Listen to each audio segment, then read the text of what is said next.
ಕಲರ್ಫುಲ್ಲಾಗಿರುವಂಥ beetroot ಮತ್ತು beans ಪಲ್ಯ ದೋಸೆ, ಚಪಾತಿ, ಇಡ್ಲಿ, ಪೂರಿ, ಅನ್ನ ಎಲ್ಲದಕ್ಕೂ ಸೂಟ್ ಆಗುತ್ತೆ.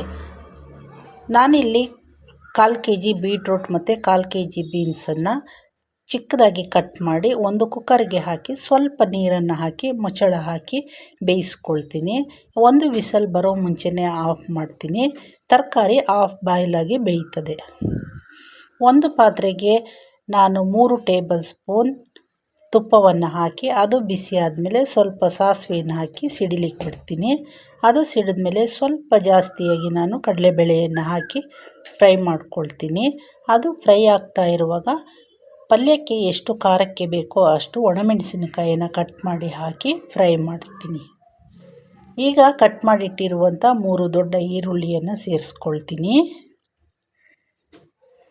ಕಟ್ ಮಾಡಿಟ್ಟಿರುವಂಥ 3 ಟೊಮೊಟೊವನ್ನು ಕೂಡ ಸೇರಿಸಿ ಇದಕ್ಕೆ ಸ್ವಲ್ಪ ರುಚಿಗೆ ಎಷ್ಟು ಬೇಕಷ್ಟು ಕಲ್ಲುಪ್ಪು ಮತ್ತು ಅರಿಶಿನವನ್ನು ಹಾಕ್ಕೊಳ್ತೀನಿ.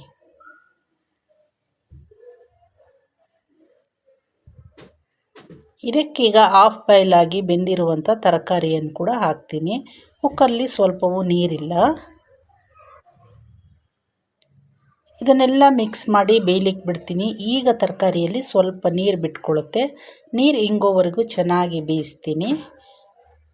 ಈಗ ಇದಕ್ಕೆ ತುರಿದಿಟ್ಟಿರುವಂಥ ತೆಂಗಿನಕಾಯಿ ತುರಿ ಮತ್ತು ಕೊತ್ತಂಬರಿ ಸೊಪ್ಪನ್ನು ಹಾಕಿ ಚೆನ್ನಾಗಿ ಮಿಕ್ಸ್ ಮಾಡಿ 2 ನಿಮಿಷ ಚೆನ್ನಾಗಿ ಬೇಯಿಸ್ಕೊಳ್ತೀನಿ.